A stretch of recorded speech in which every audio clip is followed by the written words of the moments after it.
Hay decisiones que uno toma sin pensar demasiado en ese momento. Decisiones que parecen lógicas, convenientes, incluso necesarias. Y después, años más tarde, te despiertas en medio de la noche y te das cuenta de que esa decisión no solo cambió tu vida, destruyó algo que nunca podrás recuperar. Yo me llamo Ricardo, tengo 52 años. Durante 30 años construí una empresa de construcción que me dio todo: casa propia, viajes, respeto en mi ciudad, estabilidad. Pero todo empezó a derrumbarse el día que recibí una llamada que no esperaba. Una llamada que no quería recibir, porque del otro lado de la línea estaba la única persona a la que había traicionado en silencio durante 15 años. Mi hermana. Cuando éramos niños, mi hermana Clara y yo éramos inseparables.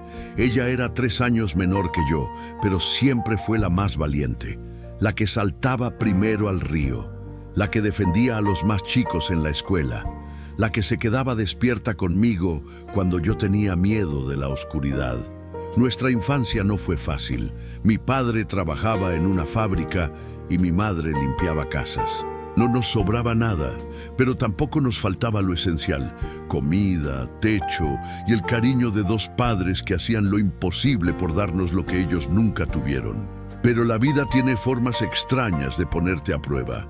Mi padre murió cuando yo tenía 23 años. Clara tenía 20. Él dejó una casa pequeña en las afueras de la ciudad, pagada con años de sacrificio, y un testamento sencillo. La casa era para los 2, en partes iguales, para que siempre tengan un lugar donde volver, había escrito. En ese momento no parecía gran cosa. La casa era vieja, humilde, con goteras en el techo y puertas que no cerraban bien, pero era nuestra. Al principio todo estuvo bien. Clara estudiaba enfermería y yo acababa de empezar en una empresa de construcción como ayudante. Ninguno de los 2 tenía dinero, pero teníamos planes. Ella quería terminar su carrera. Yo quería aprender el oficio y algún día abrir mi propio negocio. Hablábamos de remodelar la casa juntos, de vivir allí hasta que cada uno pudiera independizarse. Pero las palabras son fáciles. Lo difícil es mantenerlas cuando aparece una oportunidad. 3 años después, un socio me propuso algo que cambió todo. Quería asociarse conmigo para abrir una pequeña empresa de construcción. Teníamos clientes, teníamos experiencia, pero nos faltaba capital inicial. Él puso una parte, yo necesitaba poner la otra, y la única forma de conseguir ese dinero era vendiendo la casa. Le dije a Clara que era temporal, que venderíamos la casa, yo invertiría mi parte y en 2 años le devolvería su mitad con intereses. Ella me miró con esos ojos que siempre tuvieron demasiada confianza en mí. ¿Me lo prometes?, me preguntó. Te lo prometo, le dije. Y vendimos la casa, pero nunca le devolví el dinero. Los primeros 2 años, la empresa funcionó bien. No éramos ricos, pero ganábamos lo suficiente para vivir dignamente. Clara seguía estudiando y alquilaba un cuarto pequeño en el centro. Cada vez que me preguntaba por el dinero, yo le decía: pronto, Clara, solo déjame estabilizar las cosas. Ella asentía, siempre asentía, porque confiaba en mí, porque era su hermano mayor, porque creía que yo jamás le fallaría. Pero pasaron 5 años, después 10 y después 15. ¿Por qué nunca le devolví el dinero? No fue porque no lo tuviera. Hubo años en los que ganaba bien, años en los que compré un auto nuevo, viajé con mi esposa a la playa, remodelé mi propia casa. Pero cada vez que pensaba en juntar el dinero para Clara, aparecía otra cosa, otra inversión, otra urgencia, otra excusa. Y lo peor de todo es que Clara dejó de preguntar, no porque se olvidara, sino porque se cansó de escuchar promesas vacías. Quizás tú también conoces esa sensación, esa de saber que le debes algo a alguien, pero seguir postergándolo porque es más fácil no enfrentarlo. Si es así, quédate conmigo, porque lo que pasó después cambió todo. Durante esos años, Clara se recibió de enfermera. Trabajó en hospitales públicos, haciendo guardias de 12 horas, atendiendo emergencias, limpiando heridas, sosteniendo manos de personas que morían solas. Ella nunca se quejó, nunca me reclamó públicamente, pero yo sabía que cada vez que nos veíamos en las fiestas familiares, su mirada decía todo lo que su boca callaba. Y yo evitaba quedarme a solas con ella, porque el silencio entre nosotros era más pesado que cualquier conversación. Mi madre murió cuando Clara tenía 35 años. En el funeral, mi hermana y yo nos abrazamos. Fue un abrazo raro, de esos que se dan por obligación, no por afecto. Cuando terminó el entierro, Clara se acercó y me dijo algo que nunca olvidaré. Ya no necesito el dinero, Ricardo, pero sí necesitaba que me respetaras, y eso ya no lo puedo recuperar.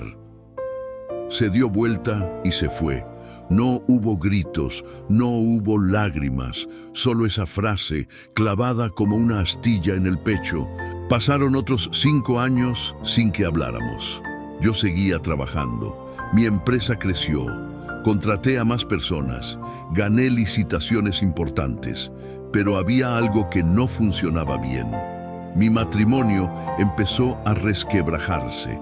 Mi esposa me decía que yo estaba distante, que pasaba demasiado tiempo trabajando, que ya no era el mismo, y tenía razón, pero yo no sabía cómo explicarle que lo que me estaba consumiendo no era el trabajo, era la culpa. Porque cuando traicionas a alguien en silencio, no necesitas que te lo recuerden.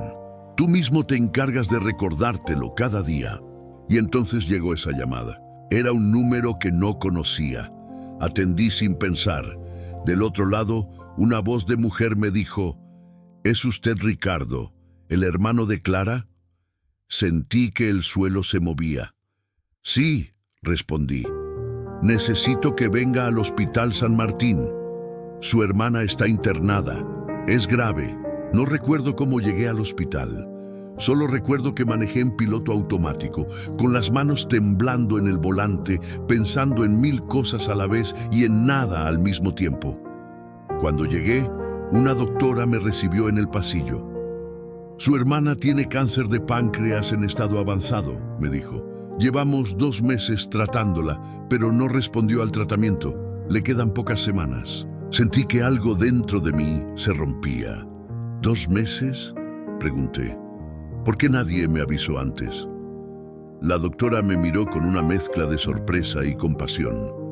Ella pidió expresamente que no lo llamáramos. Dijo que usted estaba ocupado. Esa frase me destruyó más que cualquier insulto, porque era cierta. Yo había estado ocupado construyendo mi vida mientras ignoraba la suya, ocupado llenando mis días de excusas mientras ella enfrentaba sola la enfermedad más brutal que existe. Entré a la habitación. Clara estaba acostada en la cama, más delgada de lo que la recordaba, con la piel pálida y los ojos hundidos. Pero cuando me vio, sonrió. Una sonrisa débil, cansada, pero sonrisa al fin. «Hola, Ricardo», dijo con voz suave. Me senté a su lado y no pude hablar. Las palabras se me quedaron atascadas en la garganta. Finalmente, lo único que pude decir fue: «Perdón». Ella negó con la cabeza. «Ya no importa», dijo. «Ya no importa el dinero, ya no importa la casa. Lo único que me dolió fue que eligieras el silencio, porque yo habría entendido cualquier cosa, menos eso». Pasé las siguientes 3 semanas yendo todos los días al hospital. Le llevaba comida que ya no podía comer. Le leía libros que ya no tenía fuerzas para escuchar. Le sostenía la mano mientras ella dormía. Y cada vez que me miraba, yo veía lo mismo. Perdón, pero también distancia. Porque el perdón no borra el tiempo perdido. No recupera las conversaciones que nunca tuvimos. No devuelve los años en los que ella necesitó un hermano y yo elegí ser un extraño. Clara murió un martes por la tarde. Yo estaba sosteniendo su mano. Sus últimas palabras fueron: «No te odio, Ricardo, pero ojalá hubieras sido valiente antes». Y se fue. Lo que descubrí después fue todavía más difícil de aceptar. Quédate para ver cómo el karma no grita, solo espera el momento exacto. Después del funeral, una abogada me contactó. Clara había dejado un testamento. En él le dejaba sus ahorros a un hospital infantil donde había trabajado como voluntaria durante años. No me dejó nada, pero sí dejó una carta. Una carta que la abogada me entregó en un sobre cerrado con mi nombre escrito a mano. La abrí en mi auto, estacionado frente al cementerio. Decía: Ricardo, no escribo esto para hacerte sentir mal. Escribo esto para que entiendas algo que yo tardé años en entender. El karma no es lo que te pasa, es lo que cargas. Yo te perdoné hace mucho tiempo, pero tú nunca te perdonaste a ti mismo, y esa es tu carga. Ojalá algún día puedas dejarla ir. Con cariño, Clara. Lloré como no había llorado en 30 años. Lloré por todo lo que no hice, por todas las veces que elegí callar, por todos los días que pude haber pasado con ella y elegí trabajar, por todas las conversaciones que nunca tuvimos, por todas las disculpas que llegaron tarde. Pero lo peor vino después. 3 meses después de la muerte de Clara, mi empresa empezó a tener problemas. Un cliente importante me demandó por un retraso en una obra. Perdí la licitación más grande que había ganado en años. Mi socio, el mismo con el que había abierto la empresa, decidió retirarse y me dejó con deudas que no podía pagar solo. Mi esposa me pidió el divorcio y en menos de un año, todo lo que había construido durante 30 años empezó a derrumbarse. No fue algo dramático, no hubo explosión, fue lento, como cuando una casa se hunde porque los cimientos nunca fueron sólidos. Y yo entendí algo que Clara ya sabía. Cuando construyes tu vida sobre una traición, por más alto que llegues, tarde o temprano todo se cae. Hoy vivo solo en un departamento alquilado. Cerré mi empresa. Trabajo como maestro mayor de obras para otra compañía. Gano lo justo para vivir. No tengo auto nuevo. No viajo. No tengo a mi esposa. Y sobre todo, no tengo a mi hermana. Cada noche, antes de dormir, miro la carta de Clara y me pregunto cómo habría sido mi vida si hubiera sido valiente, si le hubiera devuelto el dinero, si le hubiera pedido perdón a tiempo, si hubiera elegido la verdad antes que el silencio. Pero esas preguntas ya no tienen respuesta, porque el tiempo no vuelve y el arrepentimiento tardío no repara nada. Solo te enseña a vivir con el peso de lo que no hiciste. Hace un mes volví al barrio donde estaba la casa de mi padre. La demolieron hace años. Ahora hay un edificio de departamentos. Me quedé parado frente al terreno, tratando de recordar cómo era. La puerta azul, el árbol de naranjas en el patio, la ventana de la habitación donde Clara y yo jugábamos de chicos. Pero no pude recordar con claridad, porque cuando vendes algo que no tiene precio, no solo pierdes el objeto, pierdes también los recuerdos que estaban atados a él. Un vecino viejo me reconoció. «Ricardo», me dijo, «hacía años que no te veía. ¿Sabías que tu hermana venía seguido acá?» Se sentaba en esa esquina y se quedaba mirando el edificio. Decía que extrañaba la casa. Me agradeció y se fue. Y yo me quedé ahí, con un nudo en la garganta, entendiendo algo que ya no podía cambiar. Clara nunca dejó de extrañar el hogar que yo vendí, no por el dinero, sino porque para ella esa casa era lo único que nos conectaba con mi padre. Y yo lo destruí por una oportunidad de negocio. El karma familiar no es una maldición externa, no es un castigo que viene de afuera. Es el resultado inevitable de las decisiones que tomamos cuando elegimos la conveniencia sobre el afecto, cuando elegimos el dinero sobre la palabra, cuando elegimos el silencio sobre la verdad. Y la lección más dura que aprendí es esta: puedes reconstruir una empresa, puedes conseguir otro trabajo, puedes volver a tener dinero, pero no puedes reconstruir el respeto de alguien que confiaba en ti, no puedes recuperar el tiempo que no viviste, No puedes pedir perdón a quien ya no está. ¿Alguna vez el silencio te enseñó más que 1000 palabras? ¿Alguna vez esperaste demasiado para decir lo que importaba? Déjame tu respuesta abajo, porque estas historias viven en cada uno de nosotros. Hoy tengo una rutina simple. Me levanto temprano, voy a trabajar, vuelvo a casa y antes de dormir le hablo a Clara. Le cuento cómo fue mi día. Le pido perdón otra vez, aunque sé que ya no me escucha. Y le prometo algo que debí prometerle hace 30 años, que nunca más voy a elegir el silencio cuando la verdad duela menos. No sé si existe el karma como lo pintan las historias. No sé si hay una fuerza invisible que equilibra las cuentas. Pero sí sé esto. Cuando traicionas a alguien que te amaba, no necesitas que el universo te castigue. Tú mismo te encargas de hacerlo. Cada día, cada noche, cada vez que miras al espejo y te das cuenta de que la persona que más daño te hizo fuiste tú. Clara tenía razón. El karma no es lo que te pasa, es lo que cargas. Y yo cargo con esto todos los días, no como castigo, sino como recordatorio de que las segundas oportunidades no siempre llegan y que algunas traiciones no se cometen con gritos ni violencia. Se cometen en silencio, con excusas, con postergaciones, con la cobardía de no enfrentar lo que debías enfrentar cuando todavía había tiempo. Si algo aprendí de esta historia es que el arrepentimiento tardío no sirve para reparar el daño. Sirve para que no vuelvas a cometerlo.